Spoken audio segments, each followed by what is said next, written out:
kallon da sauraron mu assalamu alaikum barkanmu da yau barkanmu da warhaka barkanmu da sake saduwa da ku a daidai wannan lokaci a cikin labarin mu na sashen Hausa da za mu gabatar da sauyi na Alhamis muna 21 ga watan Nuwamba miladiyar haihuwar Annabi Isa alaihi salam shekara 2024 ga cikakkun labarin mu na sashen Hausa kamar da muka same su.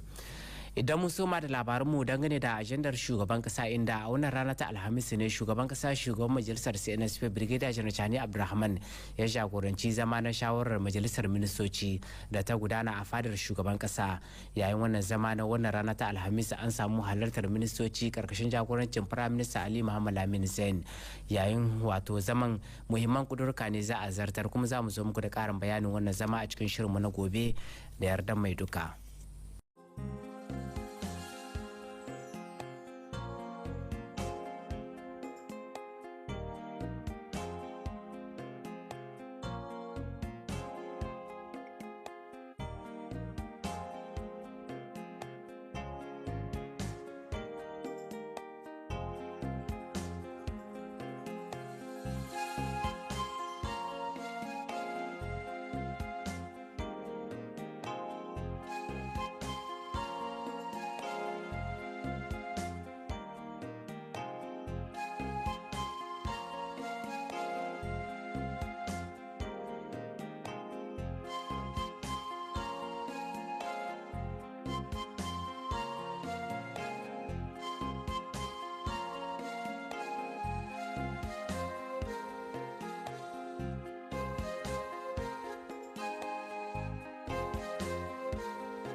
Idan mun je a jihar Tilaberi inda a ranar jiya ne gwamnan jihar Tilaberi Laftana Kanal Maina Bukar ya jagoranci sayan wato albarkatun noma zuwa ga manoma a hukumance.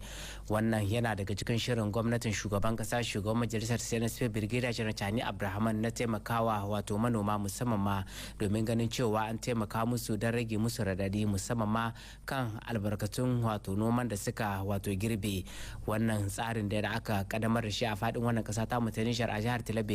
abokan aiki mu musamman ma Sa'adatu Abdulrazak Kelesi ta aiko mana karin bayani a cikin wannan rahoto. Mun taho alhamdulillahi tare da gwamna na jihar na Tilaberi mun zo a yi lansaman na sayan abinci ga gurin wanda suke noma shi gurin manoma. To alhamdulillah da muka zo manoma sun kawo abinci da dama, akwai hatsi, akwai wake, akwai wanda suna kawa kaɗan-kaɗan haka cikin tasa, akwai wanda suna kawo buhuna, akwai masu ton ma suna kawa. Saboda kuɗin da gwamnati ya bada kamar shi hatsi da shi dawal gona za a saye su a jika 25 buhu na wanda yake da nauyin kilo 100 kenan wanda yake ɗaukan tiya 40 shine za a saye shi jika 25, shi kuma wake za a saye shi kamar jika 27.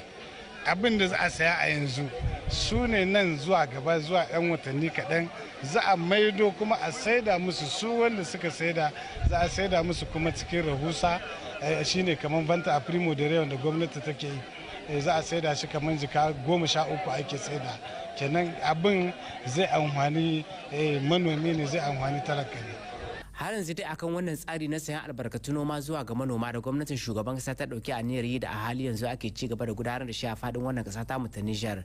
Idan mun je a gundumar Gure inda daga nashi waje shugaban wannan gunduma ta Gure Komanda Abdu Halilu ya jagoranci wato sayan albarkatun noma zuwa ga manoma a hukumance a kasuwar wato garin Gidigir da a hali yanzu ake ci gaba da gudanar da wannan domin aje su a cikin rumbun tsimi na wato kasa.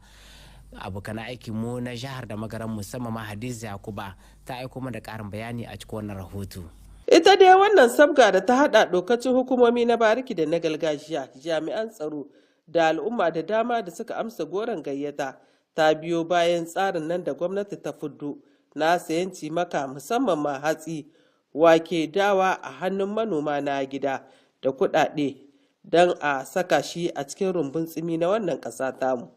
Don haka a departaman Kinguri musamman ma a community rural ta Gidigir Prefe na Departement Kingure Kumanda Haruna Alidu ya kaddama da soma sayan abincin a hukumce a hannun manoma a kasuwar ta Gidigir.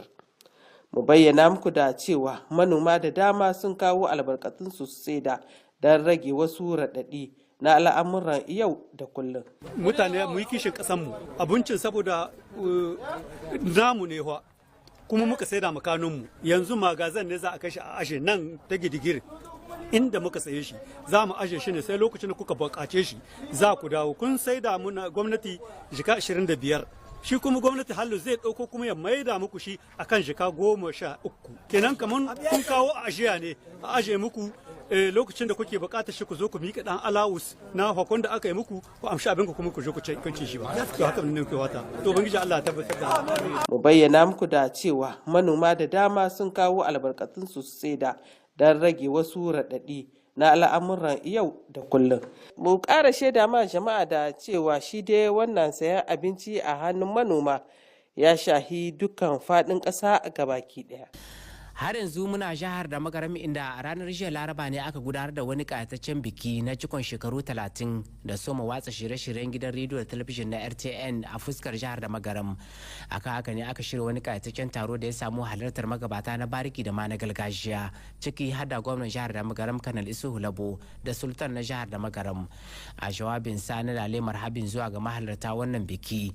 darakta na wato gidan rediyo da talabijin na RTN na fuskar jihar wato da magaram Alhaji Kasum Mutari ya yaba matuka kai yadda sabon darakta na ƙasa na gidan rediyo da talabijin na RTN Alhaji Abdullahi Kulubali ya yi komi domin ganin cewa an gudanar da aiki cikin wato yanayi mai kyau, musamman ma kan wato wannan nauyi da shugaban ƙasa, shugaban majalisar CNSP da kuma Prime Minister Ali Muhammad Lamin Zain suka mika masa domin ganin cewa ya aiki mai kyau a wato zamaninsa. Abokan aikin mu na jihar da magaran musamman ma Usmailu Usman ya aiko mana karin bayani a cikin wannan rahoto.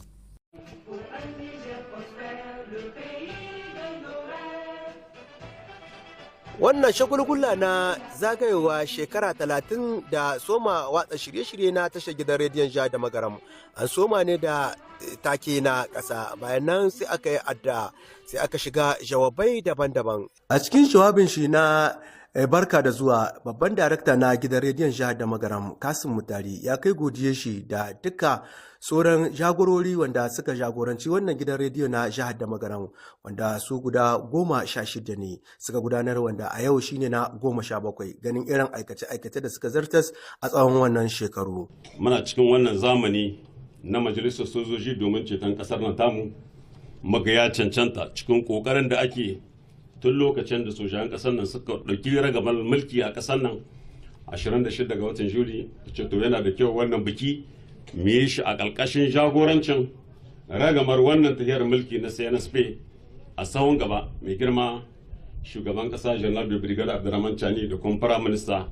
Ali Muhammad Lamin Zain. Saboda haka duk irin shagugullan da za mu gabatar insha Allah da yau da sahe da yau da marice za su ba da ƙarfi bisa kan wannan kokowa da ake don neman cikakken 'yanci a cikin ƙasar nan tamu. Amma kuma kamar yadda aka sani gidan rediyo sai da ma'aikata sai da ƙwararrun kayan aiki. Alhamdulillah tun lokacin da Allah ya sa babban shugaban wannan kamfani Abdullahi Kulubali ya jagoranci wato wannan gida da majalisar sojoji da mai girma shugaban kasa da Prime Minister suka dora masa, alhamdulillah yana kokari kwarai da gaske don saka mu cikin sukuni da gartacce mu samu mu tafiyar da wannan aiki na kasa. Ɗaya daga cikin iyalan da aka sa sunayensu musamman ɗakin watsa shirye-shirye Alhaji Umar Jibo da babban ɗakin shawara Salde Press wanda aka sa sunan Alhaji Mamman Kanta ya kai godiyar shi bisa kan karamcin da aka musu. Sai aka saurari jawabi na mai martaba sarkin da magaram Alhaji Abubakar Sanda Umaru inda yake cewa muna kuma matukar godiya da kokarin da waɗannan shugabanni na gidan rediyo da talabijin na jiha suke yi a kowane lokaci, ba dare ba rana, a kowane lokaci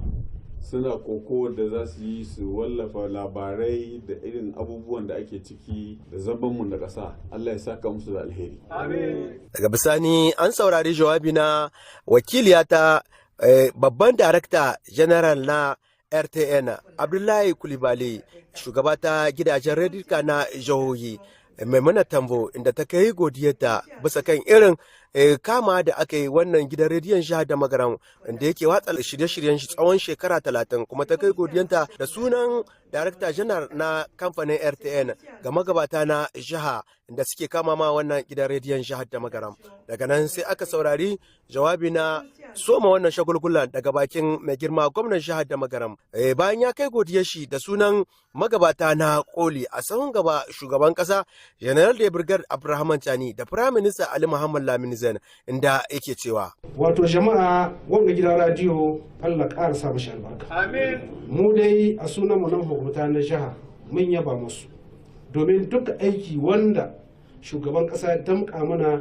suna cikin wanda ke kama mana mu isar da wannan aiki ta hanyar ba da labari, ta hanyar bi sau da kafa, ta hanyar shige da hice duk inda muka sa kafa to na tabbatar da mun sa kafa tare da 'yan gidan radio na wanga gidan radio mai albarka na jihar da magaram. Bayan ya kare jawabin shi na kaddamar da soma wannan shagulgula na kofa buɗe daga nan sai aka yi amfani da wannan dama babban darakta na gidan rediyon jihar da magaram da ya bada takarda ta yabo ga mai girma gwamnan jihar da magaram. Bayan nan sai aka bada takardar yabo ga mai martaba sarkin da magaram Alhaji Abubakar Sanda Umaru kuma da babban darakta janar na kamfanin RTN Abdullahi Kulibali da a ciki an bada ga wanda suke kata su gudunmuwa daga gidan rediyon jihar da magaram kamar su Alhaji Nasir Ibrahim PDG da Alhaji Yahya Mambar DG na babban asibiti na nan da magaran Hospital da kuma mai bada shawara da fada shugaban kasa Alhaji Muhammad Sule Dan Fiti. Daga nan kuma sai aka shiga aka kai ziyara gurare daban-daban kuma inda aka sama studio na watsala shirye-shirye sunan Alhaji Umma Jibo Birni. Daga nan ita kuma ɗaki wanda aka sani na shawara na Salde Press shi kuma daga yau ya ɗauki sunan Alhaji Mamman Kanta. Mu bayyana muku da a gurin wannan shagulgula an samu kasancewar hukumomi na bariki da gargajiya da manyan imamai da malamai da musamman ɗalibai da sauran al'umma na birnin Tamagaram. Idan mun shi a jihar Difa inda a wannan safiya ta Alhamis ne gwamnan jihar Difa Janar Brigadier Muhammad Ibrahim Bagadoma tare da rakiyar wato mukarrabansa suka gudanar da wayansu ziyarce-ziyarce musamman ma a cikin jami'o'i daban-daban gami da gida asibitin nan na Mere Amfan sun je ne domin ganin wato yadda suke gudanar da aikin su. Abokan aikin mu na jihar Difa musamman ma Abdulrahman Bukari ya aiko mana karin bayani a cikin wannan rahoto. Ita dai wannan futalta yau da safe ta ba gwamnan jihar Difa General da Brigade Muhammadu Ibrahim Bagadoma damar ziyartar ayyukan nan na gina hanya mai tsawon kilomita 1.5 a nan cikin jami'ar Difa, ayyuka kuma wanda a hali yanzu ke tafiya yadda ake so. Tsakanin ƙofar shiga da can inda yara suke ɗakin karatu yana da ɗan tsawon kilo guda kuma wurin rere ne sosai da su malaman da suke koya karatu da su ɗaliban da suke ɗaukan karatu da sauran ma'aikata da suke aiki a nan university sukan sha matsala kwarai ganin cewa sun kai wurin da ya kamata su je su ɗauki karatu ko su yi aikinsu.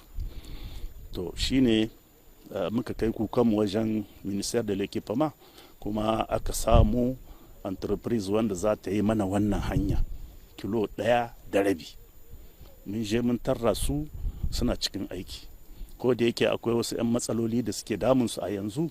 to insha Allahu za mu ciwo kan wannan matsalolin don ganin cewa sun ci gaba da aikinsu ba tare da wani tangarɗa ba.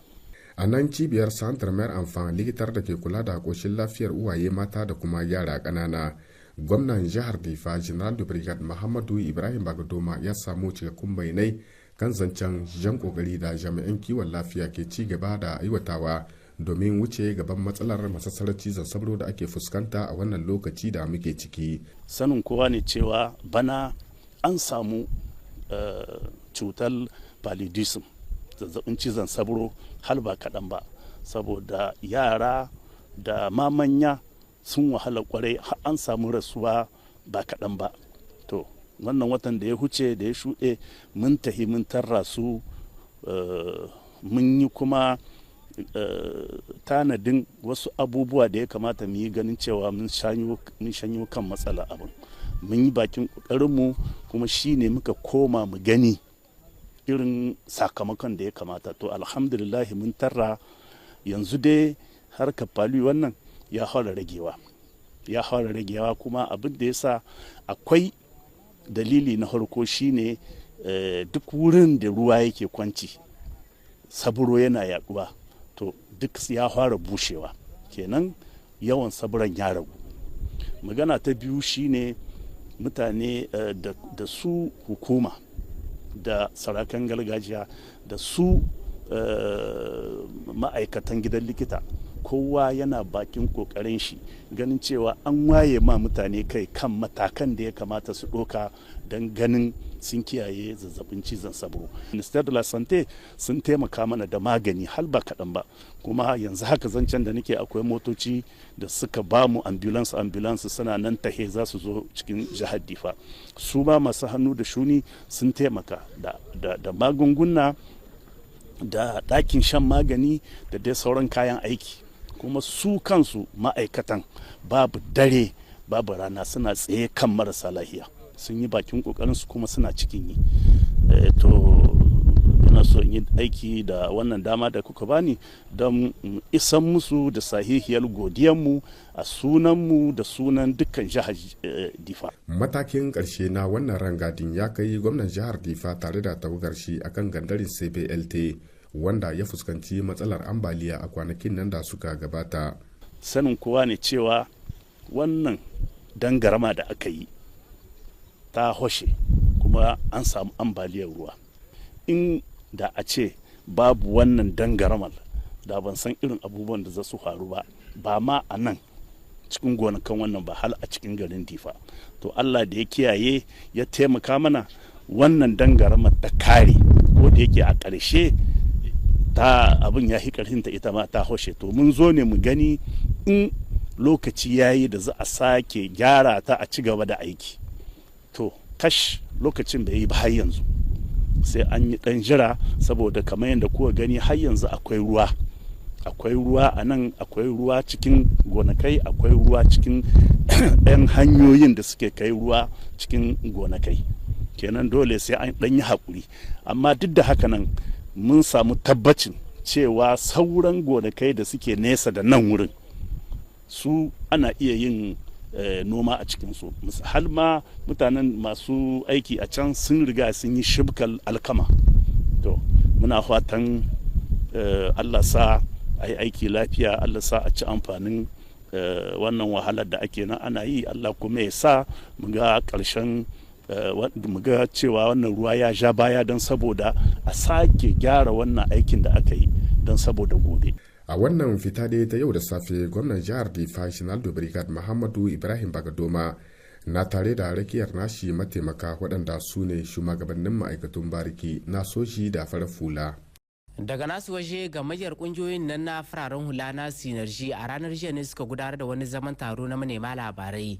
Yayin wannan zaman taro na manema labarai wa'annan kungiyoyin sun bayyana godiyarsu zuwa ga dukkanin 'yan kasa musamman ma mazauna birnin Yamai kan karɓar kiransu da suka yi a ranar 16 ga wannan wata na Nuwamba da ya gabata, yayin wani jerin kwano gami da taron gangami da suka gudanar a nan babban birnin Yamai. Kungiyoyin sun bayyana godiyarsu zuwa ga dukkanin mazauna birnin Yamai kai yadda suka karbi kiransu, kuma sun bayyana cewa su kasance a shirye domin za su sake kiransu don ƙara nuna goyon bayan su zuwa ga gwamnatocin kasashe guda uku na IOS da suka hada da Niger, Burkina Faso da kuma Mali. Abokan aikin mu sun mana karin bayani ta bakin Muhammad Alkabir, daya daga cikin shugabannin wayannan kungiyoyin, ga abin da yake cewa. Da hutowa da fifi da mutane suka yi ran 16 ga watan Nuwamba sanadiyar jerin gwano wanda muka tsara na mu huto mu ce a'a ban mu so a yi zaɓe, a'a ban mu son kuɗin sefa, a'a ban mu son harkar sai da yawo. Al'umma ta huto kuma mun ji daɗi saboda ya nuna muna da har yanzu al'umma bata gaji ba kuma ba za a ƙara gajiya bisa zancen ƙasa. Godiya ta musamman muna yin ta ga duk ƙungiyoyin hararen hula, ƙungiyoyin tsohin soji, ƙungiyoyin 'yan makarantu, ƙungiyoyin mata da suka huto da fifi da ƙungiyoyin duk waɗanda ba za mu iya zana su ba duka gaba ɗaya tsintsiya maɗarminki ɗaya. Allah guda muke ma ibada, ka in yi maganan wa'ancan tabbasan namu. To muna muku godiya, muna muku dubun godiya da fatan alheri, kuma muna cewa kokowa yanzu muka fara ta. Magana na biyu shine mun ce kokowa yanzu aka fara ta, to yau mun ga an ɗan yi tarzoma a wajen babban kasuwan Yamai. Muke kira muke durkusawa muna kira ga hukumominmu na a sassauta ma al'umma saboda harkar har yanzu dai kwanciyar hankali bata kwancu ba. Akwai munafikai da ke so su taɓarɓarar da ita kan mu ba su dama. Su kuma 'yan ƙasa al'umma 'yan kasuwa muna kiransu na su ma hukuma biyayya saboda sa tsari abu ne mai amfani a cikin wannan zamanin wanda ake so a yi ta da zaune tsaye a cikin nahiyar mu a cikin ƙasar mu. Kenan duk abin da hukumomi suka ce a yi ƙoƙari a bi. Magana na uku shine kun ga dai yau abin da ya sa muka zo muka yi wannan taron manema labarai a nan gidan Muhammad Gandi saboda akwai abokananmu 'yan horar hula na duniya waɗanda ke kokowa da mulkin danniya da duk wanda yanda ake taka talakawa da suka zo a babban birnin Yamai domin su kawo mana goyon baya gaba ɗaya mu 'yan nahiyar Sahel. To sanadiyar wannan ba mu iya zama a gidanmu mu ce za mu yi wannan taron manema labarai sai muka yi shi a nan saboda mun zo wajen gwagwarmaya. Sanadiyar wannan kuma su wa'yan bakin da suka zo babban birnin Yamai kasashe fiye da 30 ne suka zo. Muna kiran al'umman babban birnin Yamai kamar yadda kuka huto da fifi. Gobe in Allah yarda za a yi jerin gwano daga nan Mahatma Gandhi zuwa Place Thomas Sankara wato kusan babban komisariya central na Yame wanda za mu nuna ma wa'yan abokanan gwagwarmaya na duniya gaba daya da kasar Nijar al'ummar Nijar jarumai ne suna so su ga jarumtan mu musu da gamunan. A ƙarshe muna ma kowa addu'a muna ma kasar mu addu'a Allah ya ma kasar mu albarka Allah ma shugabanninmu uku General Abdurrahman Chani, General Asimi Goita da Captain Ibrahim Traore Allah kare su da makiya, Allah aza su kan makiya na cikin gida da na waje. Kuma al'ummar Nijar Allah mata albarka. 'Yan uwa batattu waɗanda ba su gane ba Allah shiryo su gane su komo. Waɗanda ba su da rabon ganewa to Allah ya muna maganin su. Kuma ko gobe wata kungiya ta kira al'umma na su huto bisa zancen ƙasa to kar a kwana a hutu. To madalla masu kalamu da sauraron mu gaba daya abinda ya sauwaka kenan a cikin shirinmu na yau sai kuma gobe da yarda Allah zan sake dawowa tare da ku da su labarai fula amma a hali yanzu nake fata Allah mai kwame komai.